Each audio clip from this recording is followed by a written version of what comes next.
Glycolysis or definition goes like this: sequence of reactions that convert glucose or glycogen to pyruvate or lactate with production of ATP. ठीक है, अब इसको धीरे धीरे समझते हैं. तो फर्स्ट ऑफ ऑल ग्लूकोज या ग्लाइकोजन क्या होता है? Glucose is basically the sugar that our body needs. It converts this glucose into ATP. ATP is basically the energy currency of the body. Okay, and this ATP is used for various functions in the body. अब glycogen जो होता है वो glucose का ही बड़ा form होता है. Suppose this is a glucose, तो glycogen is a bunch of glucose. ठीक है, you can imagine like a bunch of grapes. Now this is glycogen. ठीक है, हमारी बॉडी में एक्सेस ग्लूकोज ऐसे ग्लाइकोजन के फॉर्म में सेव होता है. अब इसमें बोला गया है कि कन्वर्ट ग्लूकोज या ग्लाइकोजन टू पायरुवेट और लैक्टेट. ठीक है, ग्लाइकोलिसिस में दो चीज़ें होती हैं. ग्लूकोज अगर एन एरोबिक कंडीशन में परफॉर्म हो रहा है, that means in the absence of oxygen, तो बनता है लैक्टेट. अगर एरोबिक कंडीशन में हो रहा है, that means in the presence of oxygen, तो बनता है पायरुवेट. और लेटर ये पायरुवेट जो होता है वो क्रेब्स साइकिल, एक दूसरी साइकिल है क्रेब्स साइकिल, इसमें जाता है and eventually it is oxidised into water and carbon dioxide. ठीक है, अब एरोबिक कंडीशन में सिर्फ ग्लाइकोलिसिस की अगर बात करें, सिर्फ ग्लाइकोलाइसिस की, तो इसमें जो ATP बनते हैं नेट ATP दैट वो बनते हैं हमारे 7. और यहाँ पे जो नेट ATP है वो है 2. ठीक है, दैट मीन्स ग्लाइकोलिसिस एरोबिक भी हो सकता है और एनएरोबिक भी हो सकता है. ये अब ग्लाइकोलिसिस होता कहाँ पे? तो it happens in all cells. And जो एंजाइम्स होते हैं जो ग्लाइकोलिसिस में यूज़ होते हैं, वो सारे एंजाइम्स हमारे साइटोप्लाज्म में प्रेजेंट होते हैं. That means glycolysis take part in the cytoplasm of all cells. अब ग्लाइकोलिसिस एक बहुत ही इम्पॉर्टेंट स्टेप है बिकॉज इससे हमें ATP मिलता है और ATP हमारे ब्रेन के फंक्शनिंग. अब ग्लाइकोलिसिस एक बहुत इम्पॉर्टेंट स्टेप है बिकॉज हमारा जो ब्रेन है वो सिर्फ ग्लूकोज पे डिपेंडेंट है for the energy. So this was the basics of glycolysis and we'll start with the reactions now. तो ग्लाइकोलाइसिस के 3 स्टेप होते हैं basically. First step is energy investment phase. Second है स्प्लिटिंग फेज, जनरेशन फेज. तो basically first step में energy investment, मतलब यहाँ पे एनर्जी यूज़ होगी. स्प्लिटिंग फेज में मतलब एक कंपाउंड 2 पार्ट में स्प्लिट हो रहा है. एनर्जी जनरेशन मतलब फाइनली हमें यहाँ से एनर्जी मिल रही है. दैट मीन्स ATP यहाँ से फॉर्म हो रहा है. पहली स्टेप जहाँ पे ग्लूकोज फॉस्फोराइलेट होता है और कन्वर्ट होता है ग्लूकोज 6 फॉस्फेट में. इस स्टेप के 2 एंजाइम हैं which is hexokinase and glucokinase. अब हेक्सोकाइनेज जो है वो सारी सेल्स में प्रेजेंट होता है और glucokinase is present only in liver cells. ठीक है, हेक्सोकाइनेज की एफिनिटी और love for glucose is very high and glucokinase की बहुत कम होती है. तो ग्लूकोकाइनेज तभी ग्लूकोज को ग्लूकोज 6 फॉस्फेट में कन्वर्ट करता है when the amount of glucose is very high, that is just after the meals. Okay, और हेक्सोकाइनेज की एफिनिटी या लव फॉर ग्लूकोज काफ़ी ज़्यादा होता है, तो लो कॉन्सेंट्रेशन ऑफ ग्लूकोज में भी हेक्सोकाइनेज काम करता है. इस स्टेप में एक्चुअली एक ATP यूज़ हो जाता है. ठीक है, that means we are giving 1 ATP for this process to happen. The next step is glucose 6 phosphate is converted into fructose 6 phosphate. ठीक है, अब ग्लूकोज 6 फॉस्फेट बेसिकली एक मिडिल चेन है जो कि नंबर ऑफ रिएक्शंस में जा सकता है. दैट इज़ ग्लूकोनियोजेनेसिस में भी जा सकता है, ग्लाइकोजेनोलिसिस में भी जा सकता है, या फैट्स के प्रोडक्शन में भी ये यूज़ हो सकता है. That's why we convert it into fructose 6 phosphate and the enzyme that we use here is phosphohexose kinase. ठीक है, next step is fructose 6 phosphate को हम कन्वर्ट करते हैं फ्रक्टोज 1,6 बिस फॉस्फेट.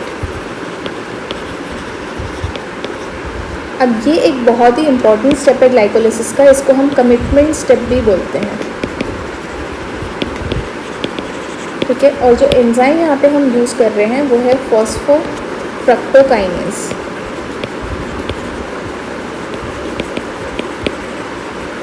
इस स्टेप में भी एक एटीपी हम यूज़ कर लेते हैं, ठीक है। अब ग्लूकोज याद रखना है, this is a 6 carbon compound, अभी तक सब 6 कार्बन कंपाउंड चल रहे हैं, ठीक है। So far this was the energy investment phase, ठीक है, the first phase that we talked about. अब यहाँ से हम लोग जा रहे हैं स्प्लिटिंग फेज में। तो ये फ्रक्टोज 6 फॉस्फेट 2 कंपाउंड में स्प्लिट हो जाता है यूजिंग द एंजाइम एल्डोलेज। और ये 2 कंपाउंड है, फर्स्ट ग्लिसरैल्डिहाइड 3 फॉस्फेट और सेकेंड है डाईहाइड्रोक्सी एसीटोन फॉस्फेट और DHAP, ठीक है। ये दोनों 3 कार्बन कंपाउंड्स हैं, ठीक है। So a 6 carbon compound has been split into 2 3 carbon compounds, but होता क्या है, all the DHAP is eventually converted into glyceraldehyde 3 phosphate। तो हमें बेसिकली 2 ग्लिसरैल्डिहाइड 3 फॉस्फेट मिल जाते हैं, दैट मीन्स 2 3 कार्बन कंपाउंड्स हमें मिल गए हैं। अब यहाँ से आगे की रिएक्शन प्रोसीड होती है। तो ये ग्लिसरैल्डिहाइड 3 फॉस्फेट इज़ कन्वर्टेड इनटू 1,3 बिस फॉस्फोग्लिसरेट, ठीक है। अब ये एक इम्पॉर्टेंट स्टेप है बिकॉज यहाँ से हमें 2 NADH मिलते हैं, ठीक है। अब ये NADH अगर एरोबिक रिएक्शन हो रहा है तो ये 2 NADH जो हैं ये जाते हैं इलेक्ट्रॉन ट्रांसपोर्ट चेन में, और यहाँ से एक मॉलिक्यूल ऑफ NADH हमें देता है 2.5 ATP, ठीक है। तो यहाँ से हमें टोटल 2 मॉलिक्यूल्स ऑफ NADH है, तो टोटल ATP कितने हो गए, 5 ATP हमें यहाँ से मिल जाते हैं। So this is a high energy process, ठीक है, हाई एनर्जी स्टेप। तो द एंजाइम जो हम यहाँ पे यूज़ कर रहे हैं वो है ग्लिसरैल्डिहाइड 3 फॉस्फेट डिहाइड्रोजनेज।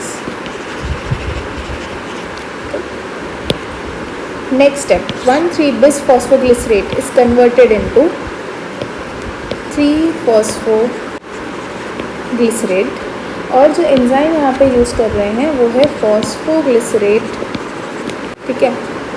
इस स्टेप में हमें मिलते हैं 2 ATP,